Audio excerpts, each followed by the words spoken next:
Salam Shaykh. Can you please explain the confusion of the people about the term Wahabi, the Wahabi fairy tale, because many people are confused about this issue and they're confused between the term Wahabi, Ahlul Hadith and Ahlul Sunnah, and I think this is just different sects in Islam, so if you can explain. First, I'd like the person to ask himself, am I being used as a propaganda or not? The fact is, many people have been used to spread the propaganda. A person should not allow himself to be a tongue cooperating in spreading the propagandas. Because first we'd like to ask, the Wahabi word, where did it come from? Do you know, brother, who's helping on spreading this propaganda, that the name Al-Wahhab is one of the names of Allah? Do you know that this is one of the names of Allah? Al-Wahhab. For example, we recite the verse, رَبَّنَا لَا تُزِغْ قُلُوبَنَا بَعْدَ إِذْ هَدَيْتَنَا وَهَبْ لَنَا مِن لَدُنْكَ رَحْمَةً إِنَّكَ أَنْتَ الْوَهَّابُ. Now some people, when they read this, إِنَّكَ أَنْتَ الْوَهَّابُ, then they wouldn't like this word because it reminds them about something they hate, Wahhabis. Al-Wahhab is one of the names of Allah. So we have to be careful when you use that name. Now people, they use this name in terms related to what they hate. It's not allowed. So let's ask also, who's the establisher of this so-called Wahhabi doctrine, Wahhabi cult? Was it Allah? No. I'm sure you're going to say no. Okay, so who? Is there anyone who called himself Al-Wahhab? The answer is no. So what was the name of the establisher of the Wahhabi cult? Now, his name is Muhammad ibn Abdullah, but he's not the establisher. He is a muslih, a manding person, advisor, that he saw a lot of aspects of shirk and innovations, and he was advising people not to do that. That's all. He did not bring anything new. What he has is from the book of Allah and the Sunnah of the Prophet ﷺ. We urge the person who used the word and term Wahhabis to check the books of Muhammad ibn Abdul Wahhab and bring me something, even one thing, that disagree with the book of Allah and the Sunnah of the Prophet ﷺ. Then I'll agree with you. But bring me. And don't be cooperating with those who spread propagandas, and you yourself will be used as one of the tongues. You're going to be asked at the Day of Judgment by Allah. Don't do that. Especially the name of Allah is involved in this issue of hatred. Hating people, calling them Wahhabis. You want to use any other name, use it, but don't use the name of Allah and relate it to what you hate. Be careful. That's oppression. And oppression is haram in Islam. Don't be oppressive. Don't be unjust. If you don't like what the Christians call you, what the Jews call you, what the atheists call you, you don't like it? You don't like to be called Muhammadist or etc.? Also, you should not be accepting any kind of propaganda. So, the question is, do you have anything from the books of Muhammad ibn Abdul Wahhab? And by the way, Al-Wahhab is not his name.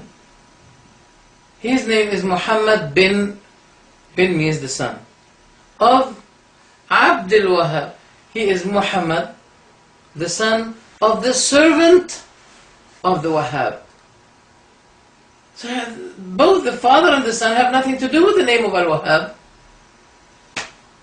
The issue is that the French people and the English people were the one who started it, using the word Wahhabis. The first book was written against Wahhabis was in French language, about l'histoire des Wahhabis. It's in French. L'histoire des Wahhabis. So, it's not a Muslim suggestion, it's a French suggestion. And now we started to have books about the Wahhabis. What do they have? Just show me something against them. What? They disallow touching the graves? This is from Shafi'i and Nawawi, Abu Hamid al-Ghazali. They all say that this is a Jewish and Christian habit. Are they Wahhabis? Why do we find the propagandas and we don't find the evidence? You have to ask yourself this question. Now, the first thing that is disallowed with Shaykh Muhammad ibn Abdul Wahhab is building any structure over the grave and building mosques over the graves or innovating in matter of religion.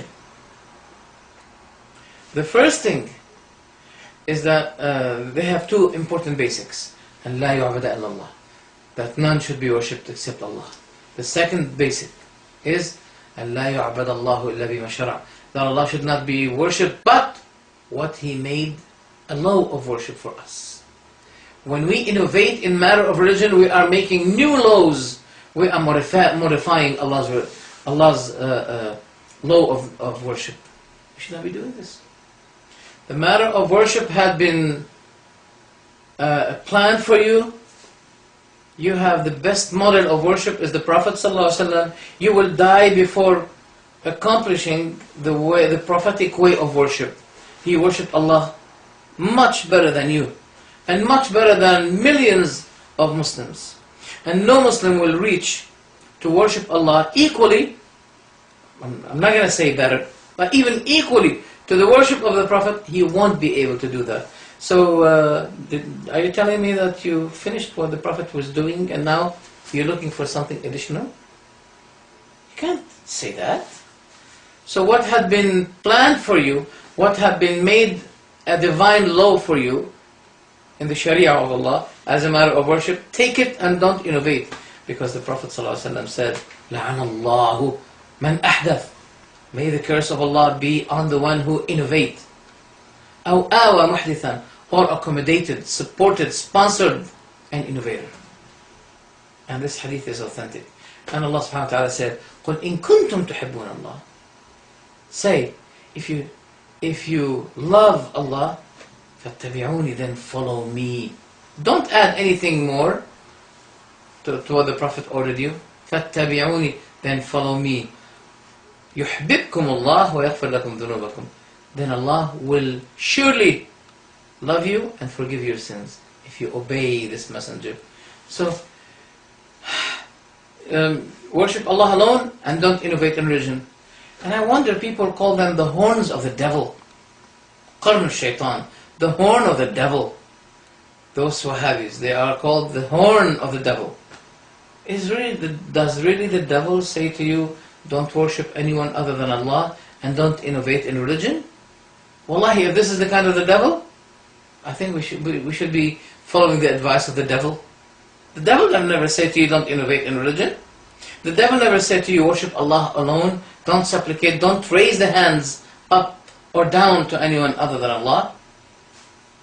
That is why when people denied that Allah is in the heaven, their hearts took the direction of underground. Supposed to be going up in their supplication, it went down and they started to supplicate those under the ground. Isn't this amazing in this ummah? It's amazing. So, these are the basics of the what is called the Wahhabi. And with my experience, I'm not from Saudi Arabia, I'm not from the Gulf, I'm a Lebanese person. I came from Lebanon, from Beirut. And I did not see anything wrong with their da'wah, with their... if you see something maybe I did not see, please. My email is Dimashqiah, DIMASHQIAH @yahoo.com. Please send me a message and show me something that the Wahhabis had or believed in which I didn't know, then I agree with you. But I don't think you will find anything. I've been reading the books of Muhammad ibn Abdul Wahhab, and I did not find anything wrong with it. If you did not find, then I want you to know, sorry to tell you, that you are a propaganda spreader while you did not realize it. So fear Allah and don't let your tongue be used in matters of propaganda. If you don't like yourself to be called Muhammadist, don't allow other people to use these kinds of names, especially the name of Allah, as a sign or indication of hatred. وبالله التوفيق.